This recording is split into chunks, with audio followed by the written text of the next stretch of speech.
नमस्कार, सवाल इंडिया का मैं आपका बहुत बहुत स्वागत है। इस वक्त आप एनडीटीवी इंडिया के साथ हैं। मेरा नाम है अंकित त्यागी।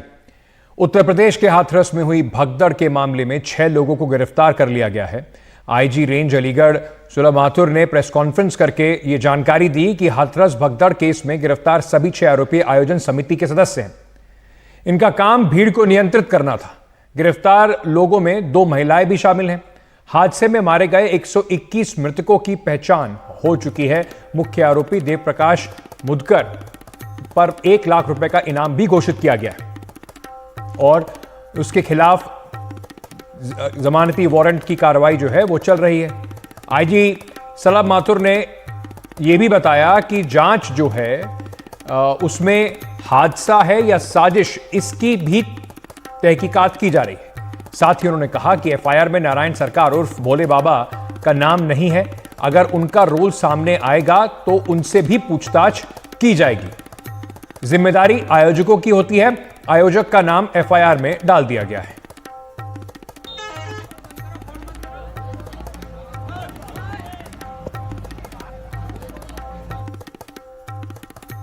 टोटल मृतकों की संख्या 121 है, जिसमें 2 पुरुष, 112 महिलाएं, 6 बच्चे और 1 बच्ची हैं। 121 जो मृतक हैं उन सभी की शिनाख्त हो चुकी है और पोस्टमार्टम की प्रक्रिया, जैसा जिलाधिकारी महोदय ने बताया, सभी की पूरी हो चुकी है। 6 लोगों की अभी गिरफ्तारी हुई है, जिसके अंदर राम लड़ेते पुत्र रहबारी सिंह यादव निवासी भानुपुरा, थाना कुरावली, जनपद मैनपुरी, उपेंद्र सिंह यादव पुत्र रामेश्वर सिंह निवासी शिकवाबाद, जनपद फिरोजाबाद, मेघ सिंह पुत्र हुकुम सिंह, जनपद हाथरस, सिकंदराबाद थाना, इनकी गिरफ्तारी की गई है। मंजू यादव पत्नी सुशील कुमार, थाना सिकंदराबाद, इनकी गिरफ्तारी की गई है। मुकेश कुमार जो कि पुत्र मोहन सिंह, ये थाना सिकंदराबाद के हैं, इनकी गिरफ्तारी की गई है। मंजू देवी पत्नी किशन कुमार यादव, कचौरा, थाना सिकंदराबाद, 40 वर्ष, इनकी गिरफ्तारी की गई है। इनकी गिरफ्तारी जो है थाना कोतवाली और सिकंदराबाद से की गई है। हाथरस से हमारे सहयोगी मुकेश सिंह सेंगर इस वक्त हमारे साथ जुड़ रहे हैं ज्यादा जानकारी के साथ। मुकेश, जो लगातार सवाल उठ रहा था कि इस बाबा के ऊपर क्या कुछ कार्रवाई होगी, क्या इनसे पूछताछ की जाएगी या नहीं की जाएगी, क्योंकि कई लोग कह रहे थे सेवादारों ने वहां पर धक्का मुक्की की, उसको कम से कम सिरे से नकारती हुई नजर आ रही है पुलिस। देखिए, बिल्कुल एक बात तो साफ हो गई है कि बाबा पर सीधे तौर पर पुलिस कोई कार्रवाई नहीं कर रही है, ना करने जा रही है, क्योंकि पुलिस जो यहाँ पर आईजी हैं अलीगढ़ के सुलभ माथुर, उन्होंने साफ कर दिया है कि बाबा का नाम ना तो एफआईआर में लिखा गया है और अभी तक ना तो बाबा से पूछताछ हुई है। उनका कहना यह है कि अगर जाँच के दौरान जो इन्वेस्टिगेटिंग ऑफिसर है, अगर उसको लगता है कि बाबा की भूमिका इसमें है, तभी बाबा से पूछताछ होगी और तभी जो बाबा हैं उनके खिलाफ कार्रवाई होगी। तो बाबा पर सीधे तौर पर हाथ डालने से पुलिस अभी बच रही है। अब तक की जानकारी के मुताबिक जो बाबा का पूरा बैकग्राउंड है, जिसमें उनके खिलाफ जो क्रिमिनल केसेस दर्ज हैं, उन क्रिमिनल केसेस को लेकर पुलिस अलग अलग जिलों से, तमाम जो जिले आसपास के हैं वेस्टर्न यूपी के, उन जिलों से डिटेल मंगवा रही है और उनका जो पूरा बैकग्राउंड है उसको तैयार कर रही है। लेकिन इस केस में अभी पुलिस सीधे तौर पर उन्हें गिरफ्तार करने नहीं जा रही है। दूसरी बात, जो बाबा के सबसे करीबी हैं, इस जो पूरा ये सत्संग हुआ उसके जो मुख्य ऑर्गेनाइजर हैं देव प्रकाश मुदकर, उन पर हाथरस पुलिस ने 1 लाख रुपए का इनाम रखा हुआ है। उनकी लोकेशन को लगातार ट्रेस करने की कोशिश की जा रही है। इसके साथ में जो बाकी ऑर्गेनाइजर्स हैं उनको पकड़ने के लिए तमाम जगहों पर दबिश दी जा रही है। अब तक पुलिस ने कुल 6 लोग पकड़े हैं और ये 6 वो लोग हैं जो कि सेवादार हैं या फिर बाबा के बहुत करीबी हैं और ये जो पूरा सत्संग हुआ था उसके आयोजन करता हैं। जो 6 लोग गिरफ्तार हुए हैं उनमें 2 महिलाएं शामिल हैं जिन्हें गिरफ्तार किया गया है। बाकी जो और लोग हैं उन्हें गिरफ्तार करने की कोशिश की जा रही है। तो पुलिस के मुताबिक इस मामले में जांच के बाद जिसके नाम सामने आ रहे हैं, जिनकी भूमिका सामने आ रही है, उसको लेकर कार्रवाई की जा रही है। पुलिस ने कहा कि इस सत्संग के लिए एक संगठन की ओर से परमिशन मांगी गई थी, लेकिन जब तमाम पत्रकारों ने, यानी कि हम सब ने ये पूछा कि वो संगठन कौन है, क्या उससे बाबा जुड़े हुए हैं, तो पुलिस ने उसका जवाब नहीं दिया और संगठन का नाम नहीं बताया। तो ऐसे तमाम जो सवाल हैं उसके जवाब नहीं मिल पा रहे हैं।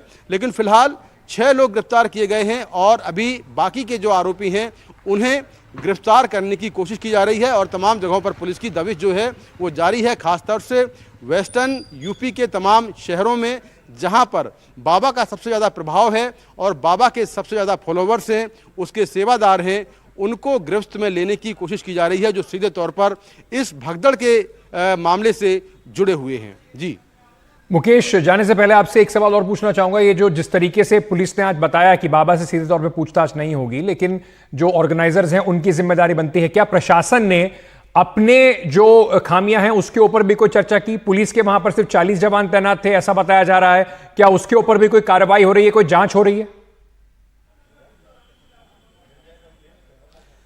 देखिए, ये सवाल पूछा गया तो इस पर आईजी ने ये कहा कि जहां पर बाबा के सत्संग होते हैं वहां पर सैकड़ों की संख्या में बाबा के सेवादार होते हैं और ये सेवादार अलग अलग ड्रेसों में होते हैं। कोई ब्लैक कपड़ों में होता है, कोई गुलाबी ड्रेस में होता है जिसको नारायणी सेना कहते हैं, जो ब्लैक कमांडोज हैं उनको गरुड़ सेना कहते हैं। इसके साथ में कुछ लोग ऐसे होते हैं जो ब्राउन कपड़े पहनते हैं और टोपी लगाते हैं, उनको हरी वाहक कहते हैं। तो पुलिस के मुताबिक बाबा के सेवादार पूरा मैनेजमेंट संभालते हैं और अगर वहाँ पर प्रशासन के लोग कहते हैं कि वो मैनेजमेंट वो देखेंगे तो ये लोग पुलिस को इंटरफेयर या जो प्रशासन है उसको इंटरफेयर नहीं करने देते हैं। वहाँ पर केवल 40 जवान थे और बार बार ये पूछा गया कि क्या पुलिस की इसमें लापरवाही है, क्या प्रशासन की इसमें लापरवाही है।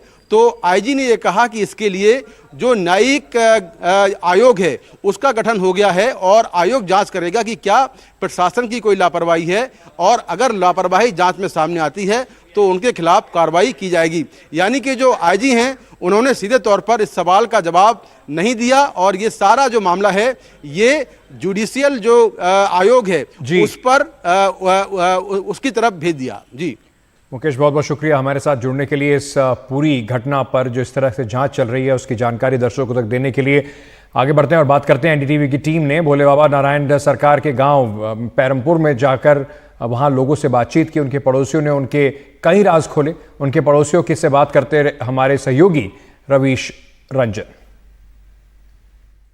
हाथरस में जो दर्दनाक घटना हुई जिसमें 121 लोग अब तक जो है मारे जा चुके हैं, उनमें आप देखिए कि गांव-गांव में तमाम सारे ऐसे लोग हैं जिनकी मौत हुई है। अब मैं जिस घर में खड़ा हूं ये पैरमपुर गांव है और यहाँ पर जो रेवती देवी हैं जिनकी उम्र 60 साल से ज़्यादा होगी, तो वो और इसी गांव में एक दूसरी जो बुजुर्ग महिला हैं उनका क्या नाम था, सोमवती जी, वो दोनों ही महिलाएं साथ में यहाँ से सत्संग करने के लिए गई थीं और दोनों ही महिलाओं की दर्दनाक मौत हो गई। यहाँ तक कि जो है जो 2 घायल हैं, इसी गांव के 2 लोगों की मौत हुई है और 2 घायल हैं। अब आप सोचिए कि इतनी बड़ी ये घटना है कि इनके रेवती देवी के 4 बच्चे हैं, उनके ये पति हैं छोटेलाल जी, ये सारे लोग इस बात को लेकर दुखी हैं और ये भैया ने जो उनके बेटे हैं उन्होंने मना भी किया था कि इस तरीके के सत्संग में आप अकेले मत जाइए या दूर मत जाइए, लेकिन उसके बावजूद जो है वो ये घटना हो गई। अच्छा, ये कैसे पता लगा कि आपको आपकी माता जी के साथ में हो गया ऐसा?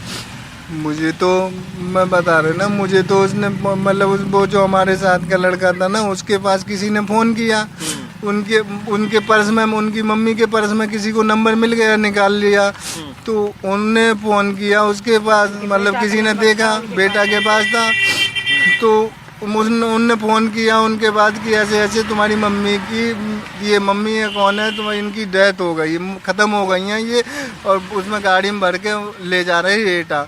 तब उसने फ़ोन किया हमारे पास, जगह वो था नहीं, वो कायमगंज था, तब उसने फ़ोन किया हमारे पास कि मतलब जयवीर की कहीं गाड़ी ले, तुम गाड़ी करवा दो, हमारी मम्मी ख़त्म हो गई, एटा जाना है, एटा में है हॉस्पिटल।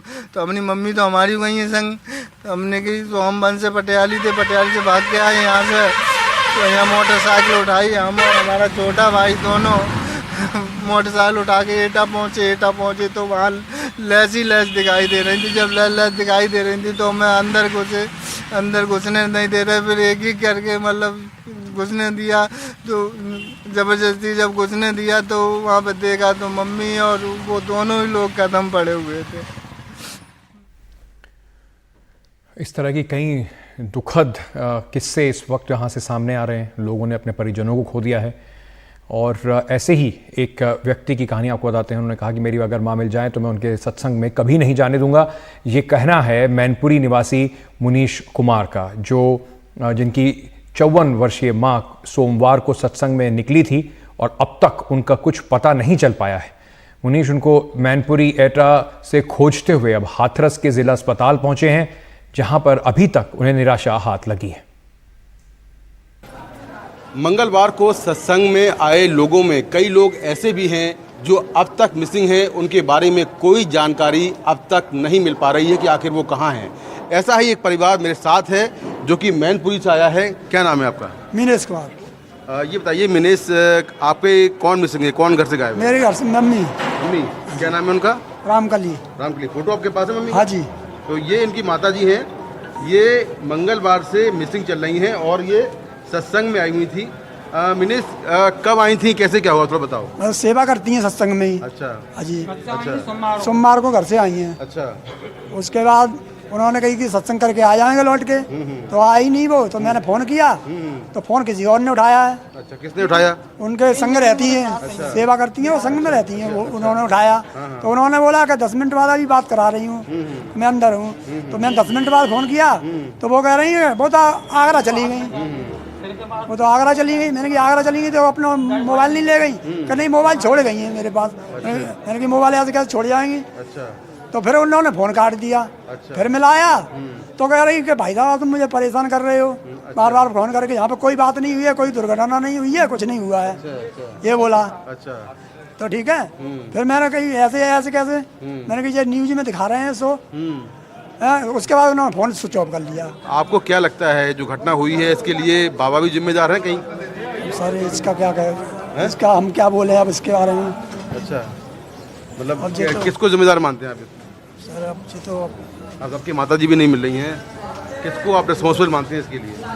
भैया जी तो अब प्रशासन बताएगा क्या करना चाहिए। अच्छा। अब भाई हम क्या कर बताओ, हमारे तो परिवार के मिल जाए वही बहुत है। अच्छा, तो अगर माता जी मिल गई तो कभी दोबारा जाने के लिए बोलोगे सत्संग में? नहीं, बिल्कुल नहीं सर, मैं तो कब से मना कर रहा हूँ, मानते ही नहीं। अब क्या करोगे, बड़े बूढ़े, अब वो ये बच्चे तो है नहीं है। मतलब अगर मिल गई तो नहीं जाने दोगे आप? नहीं। अच्छा, बिल्कुल नहीं जाने दोगे? नहीं। अच्छा, तो ये मिनेश कुमार हैं, मैनपुरी किस गांव के रहने वाले हो? नगला माज। और बाबा जी का भी आश्रम वही है, मैनपुरी में ही तो है? सर मैंने नहीं देखा, मैं नहीं गया हूँ, मम्मी तो गई है, मैं नहीं अच्छा, गया। तो ये मिनेश हैं, इनकी माता जी की ये फोटो है। इस वक्त हाथरस के डिस्ट्रिक्ट हॉस्पिटल में आए हैं और यहाँ पर अपनी माँ की तलाश कर रहे हैं। कितनी उम्र थी माता जी की? 60 के समथिंग, हैं? 55-60। हाँ, 60 साल इनकी माता जी की उम्र है, जिनका कोई पता नहीं चल रहा है। किसी महिला से बात हुई फ़ोन पर, महिला ने कहा कि बात कराएंगे, उसके बाद भी बात नहीं हो पाई है और अब फिलहाल फ़ोन बंद है। और इस तरह से कुछ लोग ऐसे बचे हैं जिनके घर वाले अब तक नहीं मिल रहे हैं। हाथरस से कैमरामैन राकेश सिंह के साथ मैं मुकेश सिंह सेंगर, NDTV इंडिया।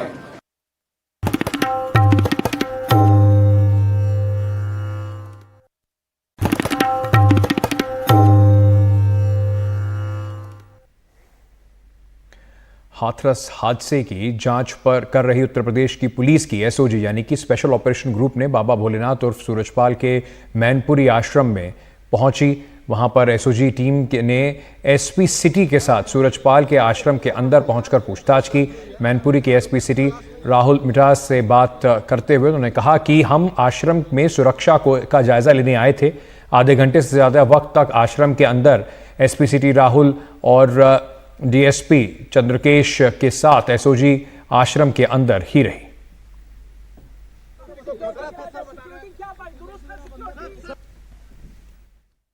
आप अंदर गए थे तो वहाँ पे बाबा दिखाई पड़े क्या? आप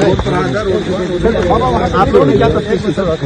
हम तस्वीर क्या करने जाए थे? मैं अपनी सिक्योरिटी चेक करने। सर किसी बात के सिक्योरिटी को खतरा था sir?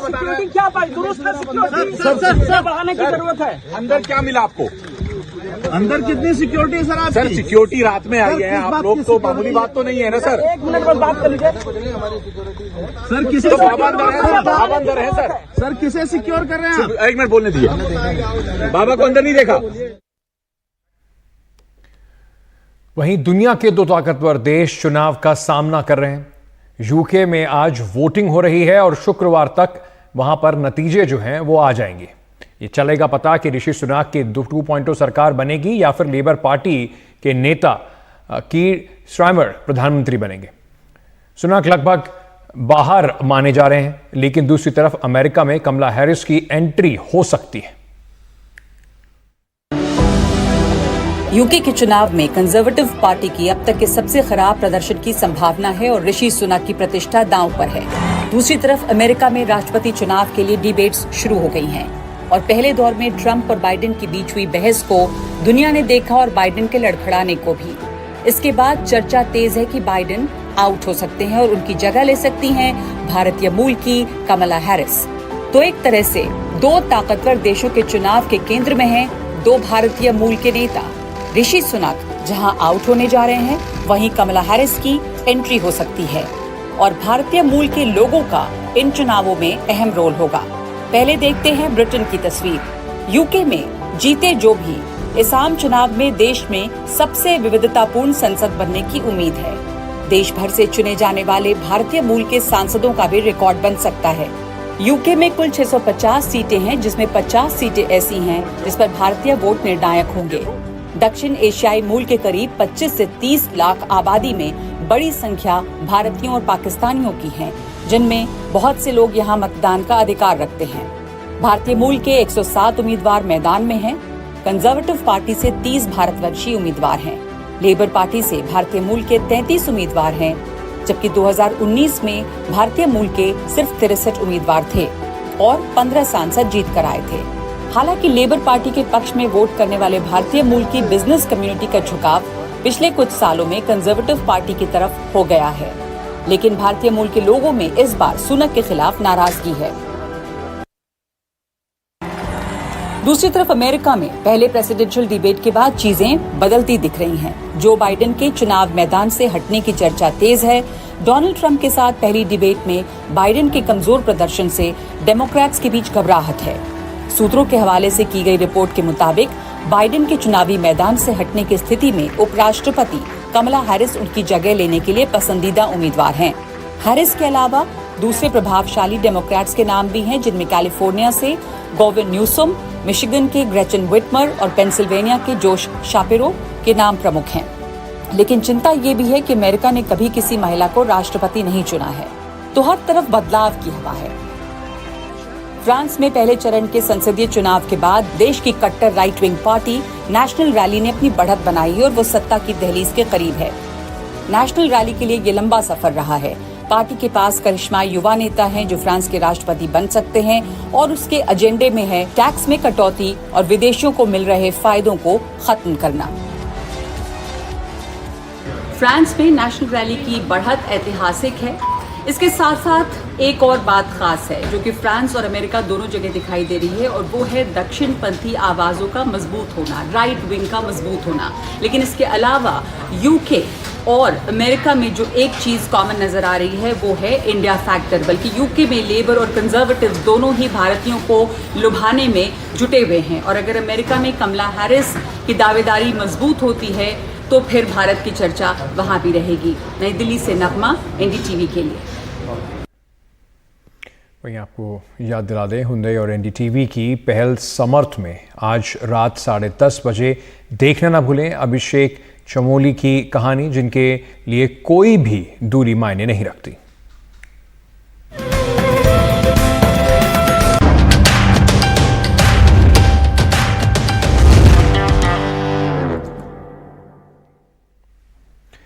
T20 world cup champion बनने के बाद टीम इंडिया देश लौट आई है। अब सबकी नजरें मुंबई पर हैं, जहां आज शाम 5 बजे विक्ट्री परेड होगी।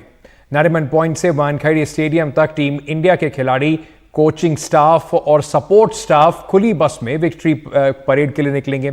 इसके बाद सभी खिलाड़ियों को वानखेड़े स्टेडियम में सम्मानित किया जाएगा और कैश प्राइज 125 करोड़ का कैश प्राइज दिया जाएगा। इस बेहद खास मौके के लिए फैंस को भी वानखेड़े स्टेडियम में फ्री एंट्री दी जा रही है। इससे पहले भारतीय टीम के खिलाड़ियों और कोच राहुल द्रविड़ ने प्रधानमंत्री नरेंद्र मोदी से उनके आवास पर मुलाकात की। सभी खिलाड़ियों ने प्रधानमंत्री के साथ जीत के अनुभव साझा किए। इस दौरान बीसीसीआई के चीफ रॉजर बिनी और सचिव जय शाह ने प्रधानमंत्री नरेंद्र मोदी को नमो 1 जर्सी भेंट की है। मुलाकात के बाद प्रधानमंत्री मोदी ने ट्वीट करके कहा कि चैंपियंस के साथ मुलाकात शानदार रही।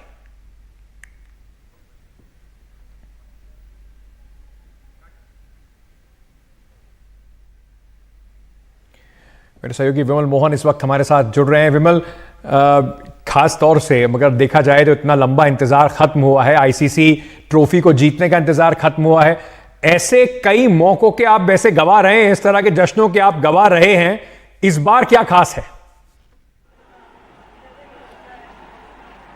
देखिए, आपने याद दिला दिया तो मैं बता ही दूं कि 2007 में भी जब मैं आया था तो रोड शो हुआ था धोनी मेरे शहर के रांची के, वो यहाँ पे उनकी टीम, उनकी पूरी सेना जो जीत के आई थी और बारिश शुरू हो गई थी और मैं सुबह से कह रहा था और आज ये बारिश यहाँ भी आ गई है। और हमारे साथ जो फैंस हैं आप देख सकते हैं, वानखेड़े स्टेडियम है, ये कई बड़ी जीतों का गवाह रहा है। सचिन का आखिरी मैच, 2011 का वर्ल्ड कप और न जाने कितने ऐतिहासिक स्टेडियम है वानखेड़े। और यहाँ से ये जो फैंस हैं, अभी बारिश हो रही है तो कोई छिप छिप के भाग के आ रहे हैं, आप देखेंगे छोटे कद से लेके और सब बड़े मैच्योर फैंस। क्या करते हो बच्चे? कॉलेज में हूँ। कॉलेज में हो, क्या नाम है आपका? देवम टिम्बाड़िया। तो किसके, कोई पर्टिकुलर प्लेयर है? हर एक का एक? Team India. टीम इंडिया तो है, तो पॉलिटिकल जवाब दे रहे हो? तू पॉलिटिकल साइंस पढ़ते हो? नहीं, कॉमर्स। तुम किसके फैन हो भाई? जसप्रीत बुमराह। जसप्रीत बुमराह। देखिए ये बॉल भी घुमा रहा है, ये इसके अच्छे करते हो, इस पे सिग्नेचर लेना। क्या नाम है तुम्हारा? मेरा अजय वर्मा। और तुम किसके फैन हो भाई? मैं रोहित शर्मा। रोहित शर्मा। रोहित शर्मा। रोहित शर्मा। रोहित शर्मा। मुंबई जसप्रीत बुमराह। एक अच्छी बात सुशील जी ये भी है कि बहुत सारे इस बार आप देखेंगे कई सारे लोगों से ये जो वर्ल्ड कप है हमारा, एक तरह से बॉलर्स ने हमें जिताया है। नॉर्मली हम इंडिया में क्रिकेटर्स को, जो बैटर होते हैं, बल्लेबाज होते हैं, उनको नवाजते रहे ज़्यादा, लेकिन जो बॉलर्स की जो अहमियत है इस वर्ल्ड कप ने दिखाई है। और अभी फैंस का इंतज़ार है। एक और खबर अपने दर्शकों को दे दूं कि ये जो 7:30 का कार्यक्रम था, 5 से 7 था, वो यकीनन लेट होगा क्योंकि मैं सूर्य कुमार यादव के एक दोस्त के साथ बैठा था और सूर्य कुमार यादव ने उनको मैसेज किया कि अभी 1 घंटे पहले कि अभी वो वहाँ से उड़े हैं, तो इसका मतलब है कि आने में देर होगी और इसके बाद जो रोड शो है वो भी देर होगा। बारिश ज़रूर होगी लेकिन फैंस का सैलाब न सिर्फ स्टेडियम के अंदर, बाहर भी है और पूरा भरा हुआ है। और स्टेडियम को जो है, स्टेडियम में जो फैंस की एंट्री है फ्री की गई है। रोहित शर्मा के ट्वीट की वजह से और भी फैंस आ रहे हैं और जाहिर तौर पे इंतज़ार लंबा रहा है। 17 साल T20 वर्ल्ड कप का, अगर 13 साल देखें तो वनडे वर्ल्ड कप के बाद वर्ल्ड कप का, और 11 साल से देखें तो हमें किसी भी ICC बड़ी ट्रॉफी का इंतज़ार था और वो इंतज़ार इस करिश्माई टीम इंडिया ने ख़त्म किया है।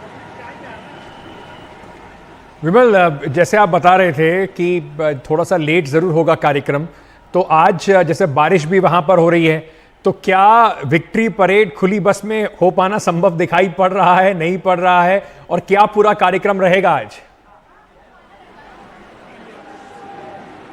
देखिए, विक्ट्री बस तो सजी हुई है और ये मौका कोई नहीं गंवाना चाहेगा। आप देखिए 80-90 घंटे के इंतज़ार के बाद, वर्ल्ड कप जीतने के बाद तकरीबन 80 घंटे का उनको इंतज़ार करना पड़ा। बारबेडोस में बेरल हरिकेन बेरल की वजह से जो तूफ़ान है वो बारबेडोस से में लैंडफॉल उनका वहाँ नहीं हुआ, साइड से वो कट कर निकल गया। इसके बावजूद टीम इंडिया वहाँ इंतज़ार करती रही और एक लगा कि इरिटेशन में होगा, लेकिन आप जब यहाँ आए तो सूर्य कुमार यादव का आपने डांस देखा होगा, रोहित शर्मा है, राहुल द्रविड़ मंद मंद मुस्कुराते हुए डांस के पास से वो निकल गए। लेकिन जनरली जो जोश है, बारिश हो, मैं आपको जैसे 2007 का अनुभव शेयर कर रहा था, साउथ अफ्रीका से टीम वर्ल्ड कप जीत कर आई थी, धोनी साथ में थे और सारे खिलाड़ी, लेकिन बारिश ने कुछ रोका नहीं। तो मुझे नहीं लगता है कि देर हो, रास्ता थोड़ा शॉर्टकट हो, जो भी हो, वो ऐसा कुछ तय नहीं हुआ। लेकिन मुझे लगता है जो कार्यक्रम है वैसा ही होगा। बारिश आए, आंधी आए, तूफान आए, इस टीम ने सब कुछ करके दिखाया है और फैंस भी अब सब कुछ करके दिखा रहे हैं। आज प्रधानमंत्री नरेंद्र मोदी से भी जो टीम इंडिया, विश्व विजेता टीम इंडिया है, उनकी मुलाकात हुई। विमल, लेकिन आप इतने सालों से क्रिकेट को देख रहे हैं, जिस तरीके से अब 3 दिग्गजों ने T20 को अलविदा कह दिया है, उस पर फैंस का क्या रिएक्शन है? क्या एक कभी खुशी कभी गम वाला मोमेंट फैंस के लिए है इस वक्त? देखिए, ये जो हम एक्सपर्ट्स हैं, जो हम जर्नलिस्ट हैं, ये हम लोग ज़रूर उस सोच में पड़ गए हैं, या जो रॉजर बिनी ने तुरंत कहा कि उनकी कमी खलेगी। लेकिन फैंस अभी तक, मुझे लगता है, मैंने कितने भी फैंस से बात की तो एक तरह से हाई पे जाने का ये मतलब कमाल की बात है कि 3-3 खिलाड़ी अपने हाई पे गए। आप इंडिया में नॉर्मली ये ट्रेडिशन नहीं रहा। हमने देखा है कई खिलाड़ियों को, बड़े बड़े खिलाड़ियों को धक्का देके एक तरह से निकाला गया, तब मतलब जब तक उनको बोला नहीं गया तब तक वो गए नहीं। तो इन खिलाड़ियों ने हाई पे जाके, हाई नोट पे जाके एक तरह से अलविदा कहने का। आप सानिया मिर्जा को देखें, पिछली दफ़ा उन्होंने कहा कि हाई नोट पे जाके मैं छोड़ूंगी। तो ये एक नई जो यंगिस्तान है, जो यंग ब्रिगेड है, एक नई इबारत लिख रहे हैं क्रिकेट में और दूसरे खेलों में भी। तो ये एक बड़ी बात की तरह से मैं इसको देखता हूँ, क्योंकि मैंने जितने फैन से बात की, मायूस मुझे कोई नहीं दिखा, किसी के पास ये डर नहीं दिखा। मोमेंट है, आज है जो चारवाक दर्शन है, जदा जीवित सुखम जीवित। तो आज का दिन है, आज जी लो। लगभग फैंस मुझे इसी मुद्रा में दिखते हैं, लेकिन ये बात जरूर है कि उनकी कमी खलेगी। बड़े खिलाड़ी हैं और उनकी भरपाई आने वाले लंबे समय उसको लगेगा। लेकिन ये खिलाड़ी टेस्ट और वनडे खेल रहे हैं, तो ये खिलाड़ियों को ग्रूम करते रहेंगे। टीम इंडिया के फैंस इससे राहत महसूस कर रहे होंगे। सर सुनील सिंह हमारे सहयोगी भी इस वक्त हमारे साथ जुड़ रहे हैं, वहां पर उन्होंने एक रिपोर्ट भेजी है, जरा वो रिपोर्ट आपको दिखाते हैं।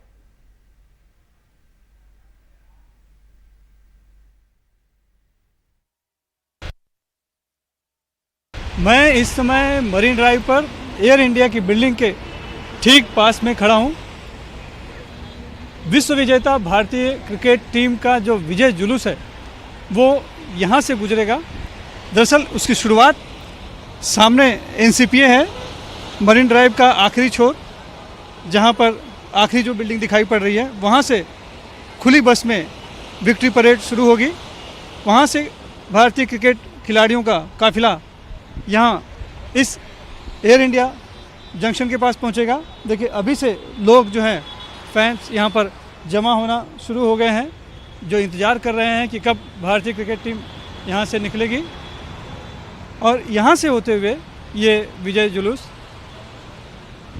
आगे की तरफ जाएगा।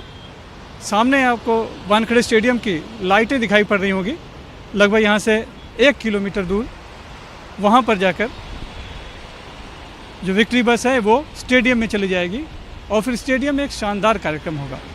तो लगभग 1.5 किलोमीटर का ये जो फासला है मरीन ड्राइव पर, सुंदर, एक तरफ समंदर है, समंदर की लहरें हैं, बड़ी संख्या में लोग हैं, प्रशंसक हैं और यहाँ जो घूमने आए हैं, और ये सब आज यहाँ पर गवाह बनेंगे उस क्षण के जबकि भारतीय क्रिकेट टीम जो T20 वर्ल्ड कप जीत कर आई है, यहाँ से एक ऐतिहासिक जुलूस जब निकलेगा, विक्ट्री परेड निकलेगा, तो सब उस पल के साक्षी बनने के लिए, उसके जश्न मनाने के लिए, हौसला अफजाई के लिए और उत्सव मनाने के लिए लोग बड़ी संख्या में यहाँ उपस्थित रहेंगे। मुंबई से कैमरामैन सागर सिरके के साथ सुनील सिंह, NDTV इंडिया के लिए। पारस मेरे सहयोगी इस वक्त मुंबई एयरपोर्ट से हमारे साथ जुड़ रहे हैं। पारस, कितनी देर में टीम इंडिया की खिलाड़ी जो हैं वहां पहुंचने वाले हैं और उसके बाद क्या माहौल है आसपास? लोग लगातार मुंबई एयरपोर्ट पहुंच रहे हैं। मेरे पीछे अगर आप लोगों की तादाद देखें तो पूरा एयरपोर्ट पे पहुंच रहे हैं। वहीं जो भारतीय टीम की जो फ्लाइट है वो 4 बजे लैंड होने वाली थी, मगर अब वो 5:10 के आसपास लैंड होगी और 5:30 या 40 के आसपास सारी भारतीय क्रिकेट टीम बाहर पहुंचेगी। वहीं अगर आप माहौल देखें तो लोगों की भारी भीड़ जो है वो यहाँ पहुंच रही है। लोग लगातार हाथ में भारतीय ध्वज लेकर यहाँ पहुंच रहे हैं। देखिए भारतीय जो फैंस हैं वो यहाँ पहुंचे हैं, लगातार लोगों की तादाद यहाँ बढ़ती जा रही है। अगर आप अंदर भी देखें तो लोगों के हाथ में तिरंगा है और लोग भारतीय क्रिकेट टीम का इंतजार कर रहे हैं। ये बहुत बड़ा क्षण है हर भारतीय के लिए, जो कि ड्रीम का सपना था लोगों के, भारतीय क्रिकेट टीम वापस एक बार T20 वर्ल्ड कप जीते। 2007 का वो मंजर हमें सबको याद है, जब 2007 में भारतीय क्रिकेट टीम जीत कर आई थी। कुछ लोग हैं हमारे साथ, हम उससे बात करेंगे। सर, कहाँ से आए हैं आप? नासिक से आए हैं, स्पेशली भारतीय टीम को देखने के लिए आए हैं। क्या कहेंगे, कितनी बेहतरीन तरीके से भारतीय क्रिकेट टीम ने परफॉर्म किया और आज थोड़ी देर में यहाँ आने वाले हैं, क्या कहेंगे आप?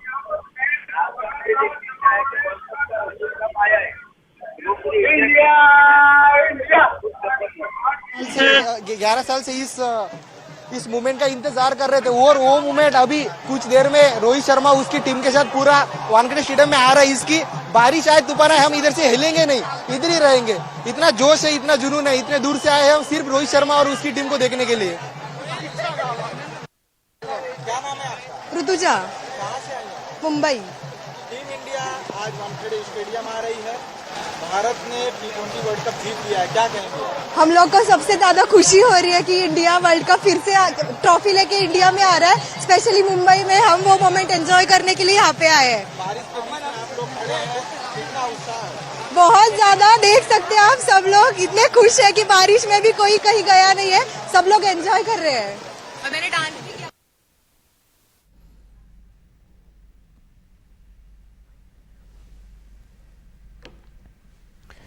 ये वहाँ पर उत्साहित जो पूरे दर्शक हैं, खिलाड़ियों के उत्साहवर्धन करने के लिए जो फैंस हैं वो लगातार दिखाई पड़ रहे हैं, इकट्ठे हो रहे हैं एयरपोर्ट पर, अलग जगहों पर। ये वो बस है जिसमें उसके ऊपर विक्ट्री परेड जो है वो निकाली जाएगी, लेकिन अभी वहाँ पर फिलहाल कुछ बारिश जरूर रही है, उसकी वजह से हमारे सहयोगियों के साथ संपर्क करने में भी मुश्किलात सामने आ रही हैं।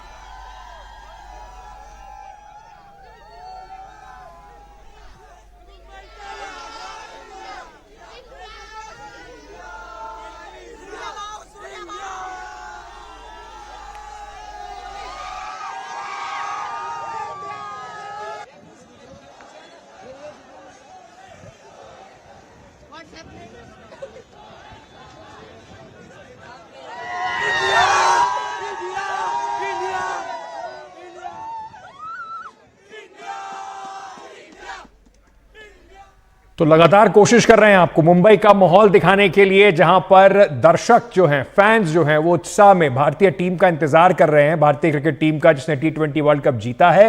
रौनक हमारे सहयोगी, उन्होंने एक रिपोर्ट भेजी, आपको वो दिखाते हैं। भारतीय टीम भारत लौट रही है और मुंबई में उनके भव्य स्वागत की तैयारी BCCI की तरफ से की गई है, जहां पर उनके फैंस जो है बड़ी संख्या में पहुंचकर टीम इंडिया का स्वागत जो है वो करते हुए दिखेंगे। मैं इस वक्त मौजूद हूं जहां से ये टीम इंडिया का जो जश्न परेड है वो शुरू होगा। ये मुंबई का नरीमन पॉइंट का NCPA इलाका है और ट्राइडेंट होटल के ठीक सामने का ये इलाका है, जहां से शाम 5 बजे टीम इंडिया की जो विजयी परेड है वो यहां से शुरू होगी। और उसके पहले आप देख सकते हैं कि BMC की तरफ से यहां पर बहुत ही खास इंतजाम किए गए हैं, जगह जगह पर बैरिकेटिंग की गई है। और चूंकि फैंस जो है वो नरीमन पॉइंट के यानी समुंदर के इस तरफ खड़े रहे और जिस वक्त यहाँ से टीम इंडिया का काफिला गुजरेगा तो उनको उनके फैंस जो है उन खिलाड़ियों की एक झलक जो है वो देख सकते हैं। कुछ हमारे साथ फैंस है, उनसे भी बात करने की कोशिश करेंगे। सुबह से ही मुंबई में बहुत ही जोश जो है फैंस में देखने को मिल रहा है। कुछ लोग है, चलिए इनसे जानने की कोशिश करते हैं। भाई कहाँ से आए हो? कहाँ से आए हो? क्या नाम है? हाँ, कलवा। किसको देखने के लिए आज? विराट कोहली। हाँ, विराट कोहली। शानदार प्रदर्शन रहा क्या इस बार? पूरा सीजन तो नहीं रहा, बट फाइनल भी वो अच्छा खासा ही था। फाइनल में उसने पूरा खेला, पूरे सीजन में उसने मतलब नॉर्मली आउट होते गया, पर ये सीजन में उसने कुछ लास्ट मैच में पूरा अपना फॉर्म दिखाया। लास्ट मैच में उसने बहुत तगड़ा खेला, उसकी वजह से इतना रन बना था, ना तो इतना रन भी नहीं आता, ना तो फिर गए रहते हम। और मुंबई का लड़का कैप्टन रोहित शर्मा की तो क्या बात की जाए, अभी बट रिटायरमेंट आ रहा है उनका, वो अच्छा नहीं लग रहा, बट उनको और खेलना चाहिए अभी तो। सुबह से लोग जो है वो यहाँ पर पहुँच रहे हैं। आप देख सकते हैं कि छोटे नन्हे फैंस जो है वो भी आए। क्या नाम है बेटा? शिवांश। हाँ, किसको देखने के लिए आए हो? विराट कोहली। हाँ, कोहली को। तो आप देख सकते हैं कि कहाँ से आए हो? कहाँ से आए हो? बस कहाँ रहते हो? कहाँ रहते हो? बस है। मुंबई आए, मुंबई के आउटस्कर्ट से आए। वसई से देखिए ये एक नन्हा फैन यहाँ पर पहुंचा है। आज के इस विजयी परेड के लिए खास इंतजामात मुंबई पुलिस की तरफ से भी की गए हैं। आप देख सकते हैं कि इस पूरे इलाके को फिलहाल कॉर्डन ऑफ कर दिया गया है। टीम इंडिया वर्ल्ड कप जीतने के बाद मुंबई पहुंच रही है पहली बार, इसलिए उनके स्वागत के लिए तैयारियां जो है यहाँ पर की गई है। थोड़ी निश्चित तौर पर लोगों को तकलीफों का सामना करना पड़ेगा, क्योंकि जिस वक्त टीम इंडिया यहाँ पहुंचेगी उस वक्त वो घर दफ्तर से घर निकलने का वक्त होता है, पीक आवर मुंबई में उसे कहा जाता है, और ऐसे वक्त में थोड़ा दिक्कतों का सामना फैंस को जरूर करना पड़ सकता है। मुंबई से कैमरा पर्सन संदेश के साथ रौनक कुकड़े, NDTV इंडिया के लिए। सभी प्रकार के लोगों के प्रति संविधान और विधि के अनुसार न्याय करूंगा।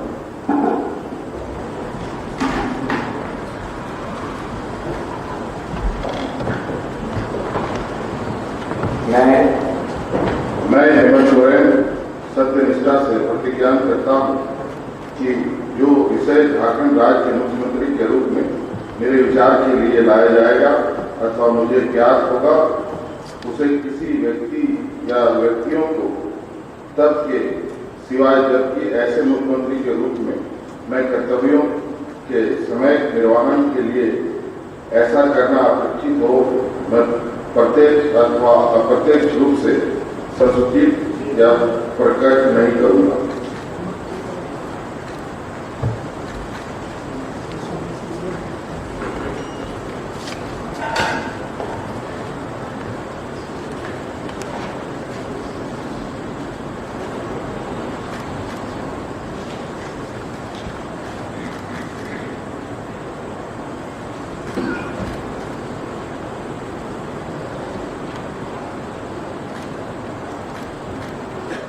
ये सीधी तस्वीर इस वक्त झारखंड यानी रांची उनकी जो राजधानी है वहां पर राजभवन से आ रही हैं, जहां पर करीब 4 महीने बाद मुख्यमंत्री के पद की शपथ लेते हुए हेमंत सोरेन, उन्हें जब अरेस्ट किया गया था उन्होंने मुख्यमंत्री पद त्याग दिया था और उसके बाद चंपाई सोरेन को मुख्यमंत्री बनाया गया था। हेमंत सोरेन के बाहर आने के बाद 1 हफ्ता उनको बाहर आए हुए हुआ है।